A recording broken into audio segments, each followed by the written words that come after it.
I'd like to welcome everyone to tonight's Fireside Chat with Lyndon LaRouche for Thursday, July 21st. I want to start by first referencing a statement that was issued by Helga Zepp-LaRouche calling for a lifting of the sanctions against Russia. It began by saying, "Only a fool can't see it. The sanctions against Russia only harm Russia marginally, but they threaten to permanently destroy entire key areas of industry and agriculture in Germany and all of Europe. Farmers in many countries are therefore taking to the streets with their tractors, supported by taxi and truck drivers, because they know that very soon we will not have enough to eat in Europe either. Our life savings are being eaten up by inflation, which has also been exacerbated by the sanctions. The collapse into social chaos is imminent, and for developing countries, the sanctions mean starvation for hundreds of millions of people." And it continues in that vein. We will return to the statement which we are circulating later in the program. I will simply, for a moment, go to the conclusion of the statement, which states, "Therefore, it is necessary to immediately end all sanctions not supported by the UN Security Council, achieve comprehensive cooperation between all nations of this world for a new, just world economic order, have cooperation, not confrontation, and finally, double food production worldwide." That's what the statement calls for.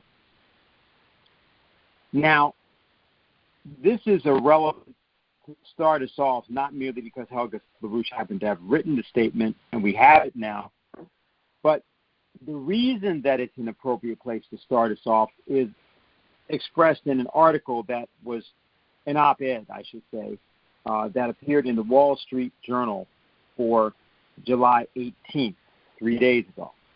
It was called "Biden's Saudi Arabia Visit Was Worse Than an Embarrassment." And it began saying this: "Meetings between leaders of important nations are worthwhile, even if they yield no immediate results. But there are exceptions.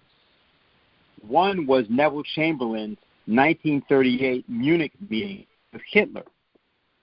Another, President Biden's sit-down with Saudi Crown Prince Ibn Salman last week. The President's 24 hours in Jeddah were dominated by photos of his fist bump with the de facto leader of a kingdom Mr. Biden had labeled a pariah. Things went downhill from there." Again, that is a good sort of an example. Of course, people are aware, to top it off, Biden has contracted COVID-19, and he is the 79-year-old president of the United States.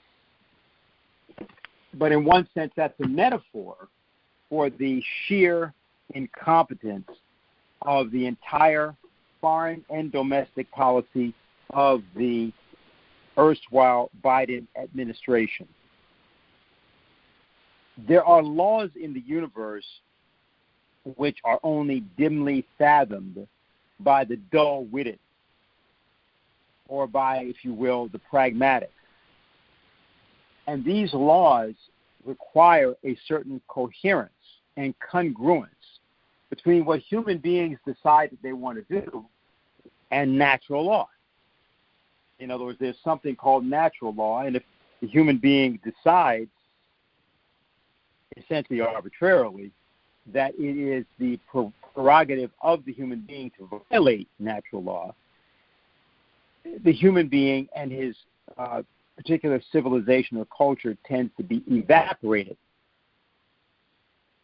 The situation of the United States, the world's oldest continuous republic, is that it has reached a crossroads in which a form of political leadership must emerge from the streets of the United States, if you will, but from the population of the United States that commits itself to fully reversing the present course of the nation such that we might go forward once again. We've been going in reverse for a long time. But there must be a full 180-degree turn made now before the country disintegrates. In that light, certain candidacies and other offerings are happening, have happened, have been offered around the United States. Right? Matter of fact, apparently there are about 150 candidates running as independents for office right now, indicating what is a growing national trend.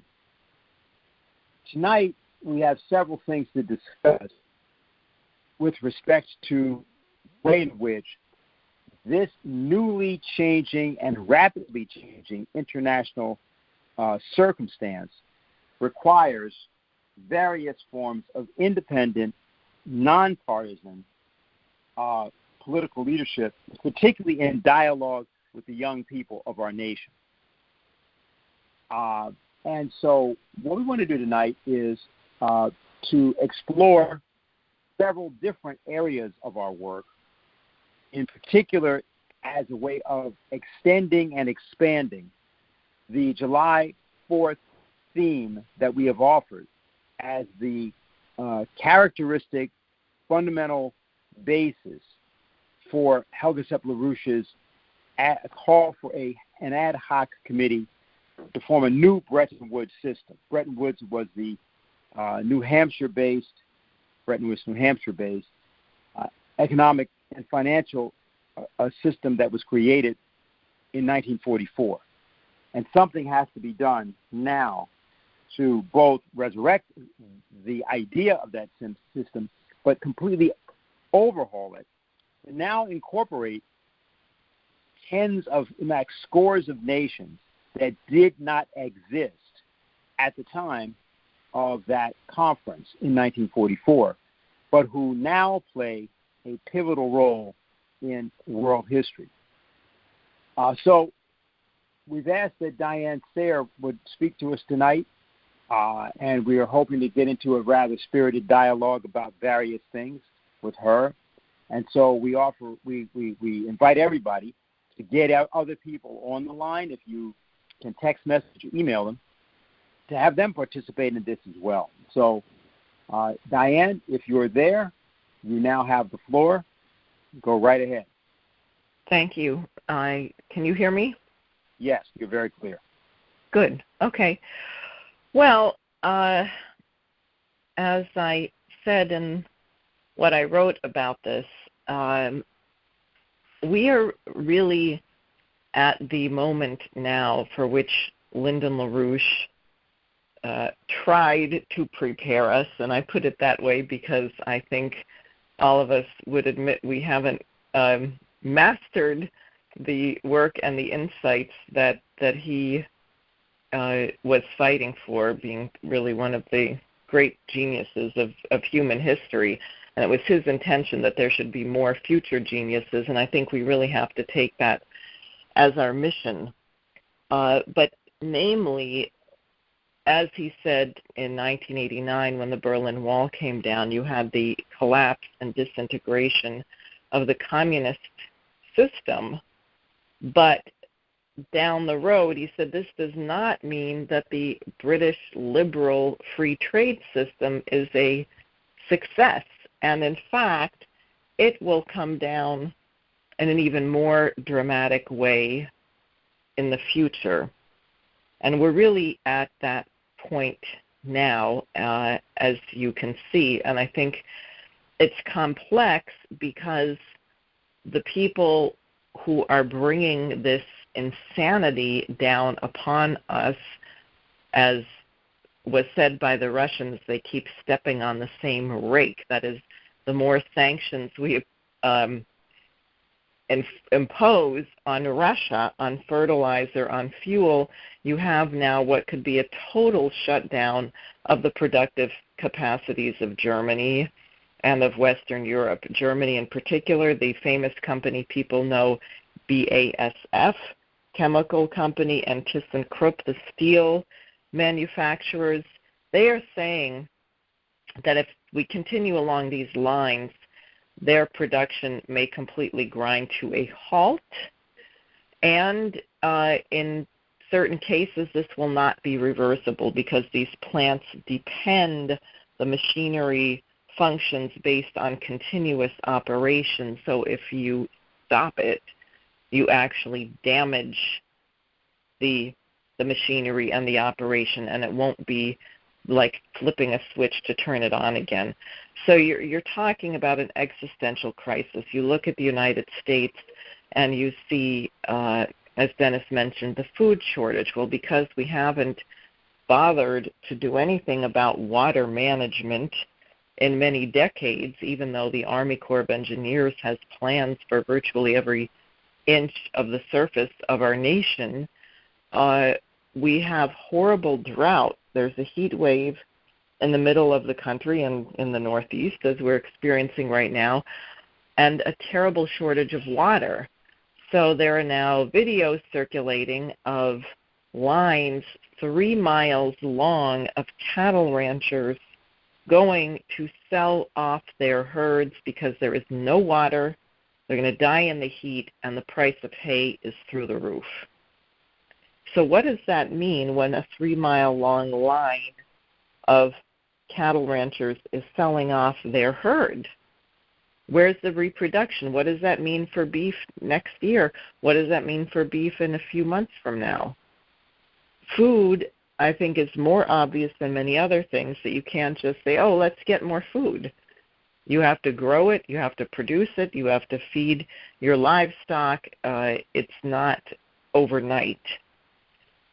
And none of this is unknowable or mysterious, but it is a direct result of willful policies, the combination of the green ideology that we have to shut down growth, shrink our carbon footprint, and combine now with the sanctions against Russia for their so-called unprovoked and brutal aggressive invasion of Ukraine, which of course was nothing of the sort. It was not unprovoked, and unlike certain U.S. invasions of Iraq and Afghanistan, they are doing, it's going slowly because they're working very hard not to kill civilians wherever they can, in spite of the fact that the Ukrainian military with their Nazi brigades is using civilians as human shields and embedding themselves in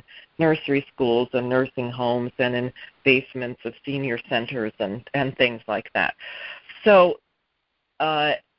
you'd say perhaps that this looks very grim, but Helga LaRouche's widow had pointed out some years ago, we were discussing the urgent need to reinstate the FDR Glass-Steagall Act, and she said, well, it's not likely that you're going to be able to get this through when the Wall Street and City of London bankers have an appearance, even if they know that they're in trouble, if they can keep up their appearance of power, people are fooled by that, and they're not going to be willing. You're not going to be able to get a major change.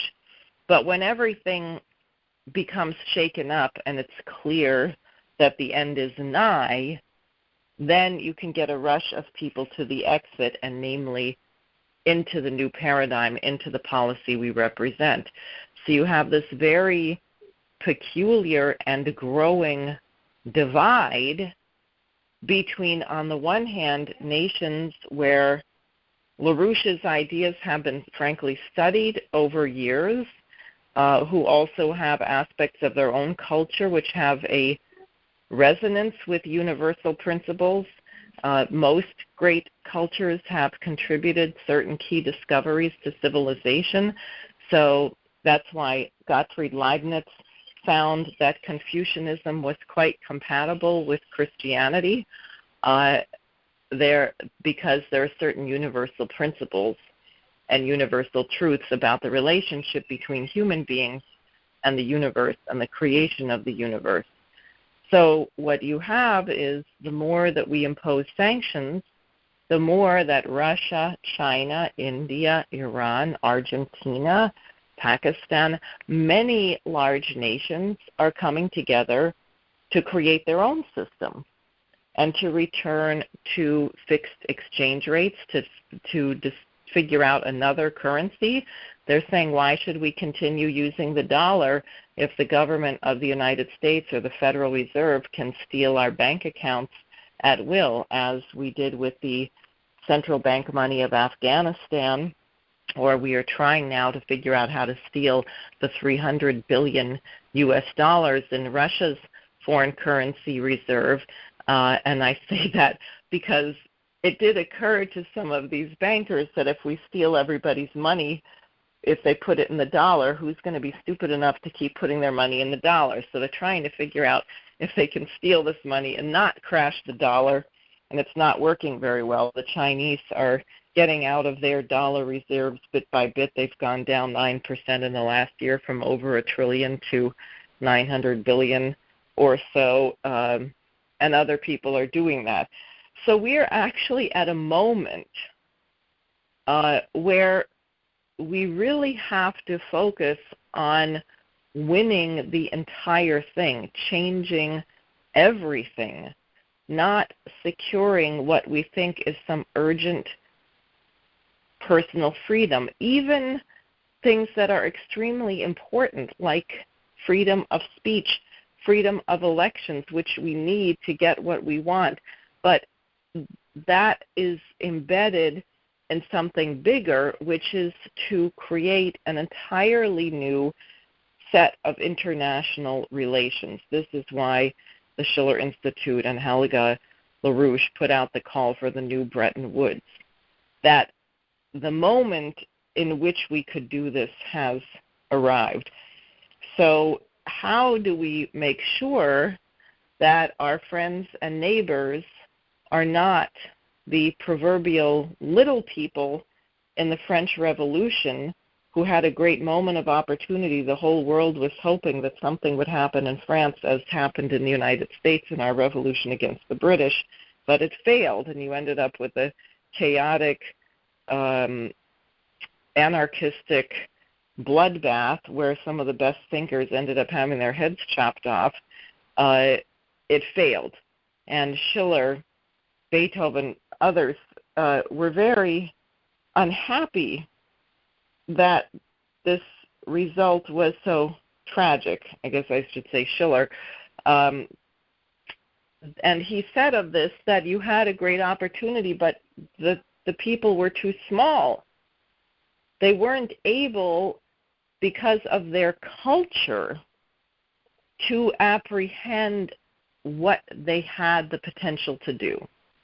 I would say they lacked a vision of the kind of nation they wanted to create, what a republic was, whereas Alexander Hamilton, who was born in the Caribbean, watching the horribly brutal sugar plantation, nonetheless, because of his education and because of his own thinking and his abhorrence of the practice of slavery,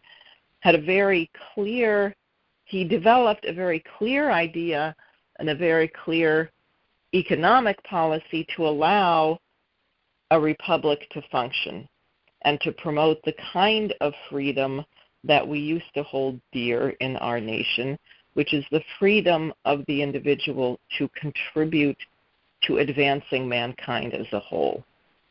Because that's really, when you say the pursuit of happiness, the thing that really makes one happy is to know that your life was not in vain, that you did something which is appreciated by the people around you, or that will be appreciated by future generations, because you personally made that contribution. There is enormous satisfaction in having done that. And if you have a society which places a value on the creativity of the individual citizen and endeavors then to absorb that breakthrough, to make that breakthrough part of the development of the society, then you have really representative government, the principle of the consent of the government, and a society which can advance by leaps and bounds, as we saw in the United States even as late as the 1960s with what happened with the space program, and the way that breakthroughs and discoveries for getting us to the moon were rapidly assimilated and became part of our manufacturing, our medical industry, food processing, personal computers and microwaves and all kinds of things, so that these discoveries were rapidly assimilated and transformed the society as a whole. So thinking about this, I came across an old paper by Lyndon LaRouche, which was written on December 20th, 1988. Now, this was after LaRouche had been convicted in this rocket docket court. He was awaiting sentencing. He was headed for prison in January of 1989, and he wrote a paper called The Impact of the American Ideology Upon the Failures of U.S. Strategy. And I think this is really urgent for us to consider today in terms of how we're going to transform the culture, the very degraded and debased current culture of the United States, to what is required for us to be able to take advantage of this incredible moment. And he begins his paper with a lesson from Xenophon. He writes, Xenophon's account of the Persian expedition, the successful homeward march of 10,000 Greeks through the heart of the hostile Persian Empire, showed the feasibility of the Greeks' defeat of the Persian Empire. Later, with the followers of Socrates and Xenophon as his mentors, Alexander the Great, commanding but a small ration of the numbers of the armed forces of his adversary, demolished the world's greatest power at that time. That is, when the Greeks retreated through the heart of the Persian Empire, they made observations that allowed them to know how it could be defeated later. And LaRouche writes, like most great achievements and critical moments of history, this victory was won by a force which combined masterful pre-planning with the ingenious exploitation of accidents to the purposes embodied in the pre-planning. One of the crucial features of that strategic pre-planning and the source of the most useful accidents was the fact that the Persian Empire had lost the essential elements of the political will to defend its existence.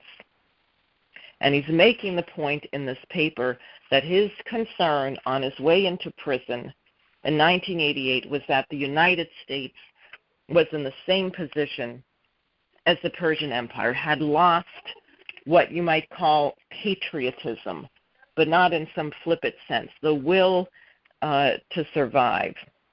And he says, in this connection, we examine in some depth the fact that since 20-odd years ago, that would be 1968 at that time, the United States has been drifting at an accelerating rate into a loss of the political will to defend itself. And he said, we will examine the reasons such a destruction of that political will were possible, the flaws of the 20th century American ideology as it existed during the period from the onset of World War I through 1963. And then he makes the point that the Soviet Union and mainland China have entered into a spiral of internal crises leading in the direction of a threatened early collapse of those powers, Communist China and the Soviet Union. He said this could happen very near future, or during the 1990s, or at the latest, the earliest portion of the coming century. But he said, given that they're going to collapse and the United States has lost its cultural identity, that what you are seeing is a civilizational crisis, a civilizational collapse. And happily, the Berlin Wall came down, the Soviet Union disintegrated in 1989, only 1 year after LaRouche made this warning. He was in prison, but it gave them time to learn some very difficult lessons. And what you see from the leadership of President Vladimir Putin today and Xi Jinping today is that they have adopted a culture. The culture of those nations is one which is committed to the principle of the general welfare and to that of future generations, the commitment to eradicate poverty, to increase life expectancy, to build an industrial base on the moon, to make breakthroughs in science and technology and building major infrastructure, very different than the United States.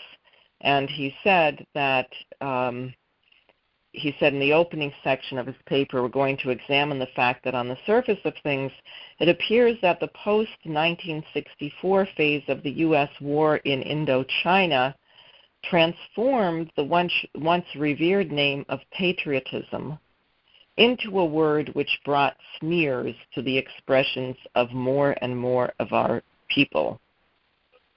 Surely, if the populations of Western civilization are no longer motivated by patriotism, we are reduced to what is effectively a state of pervasive cowardice, in which circumstance no amount of mere material military means could make the United States defensible against the growing menace of our resolute Soviet enemy. Remember, this is 1988.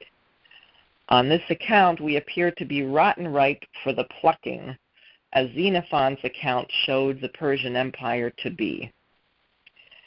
Now, he goes on to discuss what is the question of people's war, and he says that it's a matter of political will, that in the case of people's war, it is 99% cultural.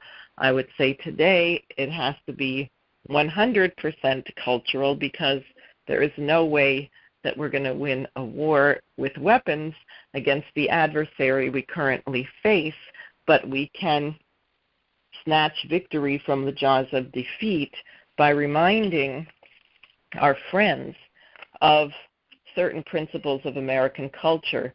And what LaRouche chooses in this paper, he calls it a lesson from China, because he's referring to the Kuomintang and Sun Yat-sen, and the principle of the government from Lincoln's Gettysburg Address, of the people, by the people, and for the people, shall not perish from the earth.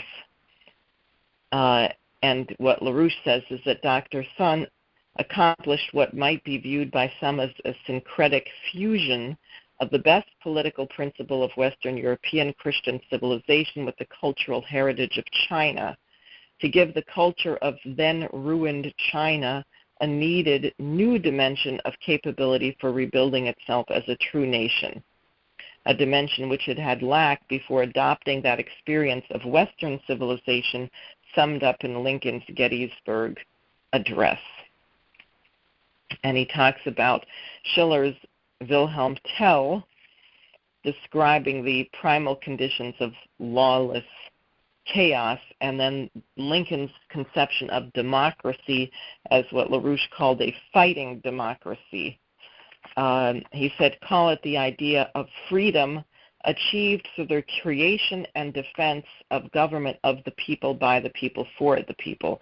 Call it the determination that such political creations shall prosper and be defended at any price necessary, that such, quote-unquote, democracy not perish from the earth. So he goes on to discuss various aspects of this.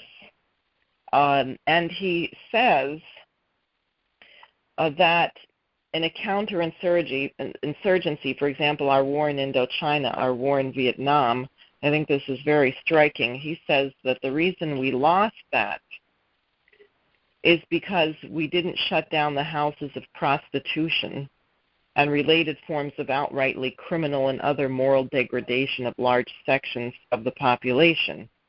In detail, the U.S. lost the war in Vietnam in the whorehouses, the black marketing, and the drug trafficking of Saigon.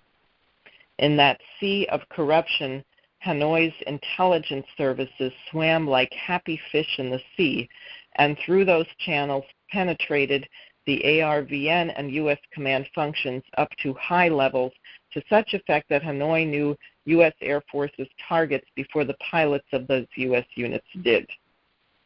On such and other accounts, the U.S. intelligence and counterintelligence in that theater was a cruel farce. I'm not going to elaborate on that. I think it's really important for people to think about the significance of that and our culture and whether we're going to be able to mobilize ourselves to survive. And then I'm just going to give you a couple more excerpts from this extraordinary paper because I really would like us to discuss this because we have a job to do here. But he says there are two crucial points. The first is that under relatively primal conditions, the conditions for ordinary notions of patriotic courage do not exist.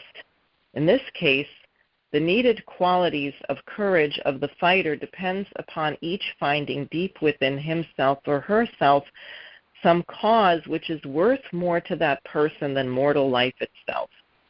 To say the same thing in other words, the quality of courage needed to fight, as the extreme circumstances of people's war implies, flows from the individual's confident commitment to certain cultural values, values whose service represents the highest purpose for the whole of the mortal life risked in that service. To die in the service of some indispensable cause is to lose the expectation of 10, 20, or more future years of mortal life. In a very real sense, under certain conditions, to lose that margin of future years of living is to gain one's entire life, whereas not to risk that early death would imply betraying the purpose of one's living and thus losing the whole of one's life. This logic references the roots of the quality of courage which people's war implicitly demands of its combatants. A person who looks within himself and finds there nothing for which it is worth dying or to suffer great pain becomes that sort of immoral coward who will trade away any principle, any cause, for the sake of a greater personal pleasure or simply less pain. And he goes on to talk about the level of education and so on. And I just want to share one other thing. There's much more, but I was thinking how this was typified by the response to 9/11, the cultural degradation of the United States. And I dug up this statement that Mr. LaRouche wrote on September 15th, 2001, 4 days after the 9/11 attacks.